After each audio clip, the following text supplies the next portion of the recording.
सदर गुन्ह्याची बातमी पोलीस ठाण्यास कळताच घटनास्थळी पोलीस ठाण्याकडील अधिकारी आणि अंमलदार रवाना होऊन तात्काळ जखमी सिव्हिल हॉस्पिटल सांगली येथे उपचारासाठी दाखल करण्यात आले। यातील आरोपी जखमी अवस्थेत असताना आरोपीबाबत कोणतीही माहिती मिळत नव्हती, त्यामुळे तपासात अडचणी निर्माण झाल्या। गुन्ह्याचे गंभीर स्वरूप पाहता तात्काळ सदर गुन्हा उघडकीस आणण्याच्या सूचना माननीय पोलीस अधीक्षक श्री संदीप घुगे, माननीय उपविभागीय पोलीस अधिकारी श्री प्रणील गिल्डा अतिकार्यभार यांनी दिल्या होत्या। सूचनेप्रमाणे माननीय पोलीस निरीक्षक सूरज बिजली, संजयनगर पोलीस ठाणे यांच्या मार्गदर्शनाखाली संजयनगर पोलीस ठाण्याकडील गुन्हे प्रकटीकरण शाखेकडील अंमलदार सदर गुन्ह्याचा तपास करत होते। आरोपींनी कोणताही पुरावा मागे ठेवला नव्हता। जखमी बेशुद्ध अवस्थेत असल्याने तपासात अडचणी निर्माण झाल्या होत्या। घटनास्थळी आजूबाजूचे परिसरातील CCTV फुटेज तपासण्यात आले, परंतु स्पष्ट आणि उपयुक्त असे फुटेज मिळून आले नाहीत।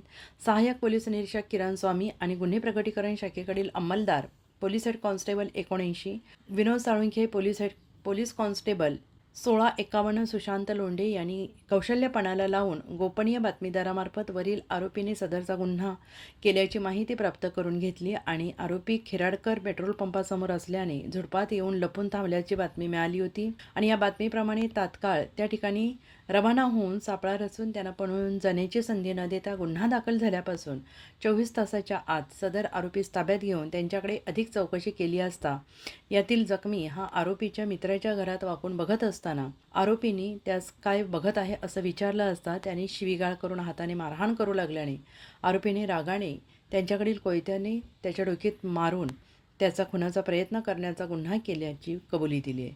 त्याच्याकडून गुन्ह्यात वापरलेले हत्यार सविस्तर पंचनाम्याने जप्त करण्यात आले असून गुन्ह्याचा पुढील तपास सहाय्यक पोलीस निरीक्षक किरण स्वामी हे करत आहेत।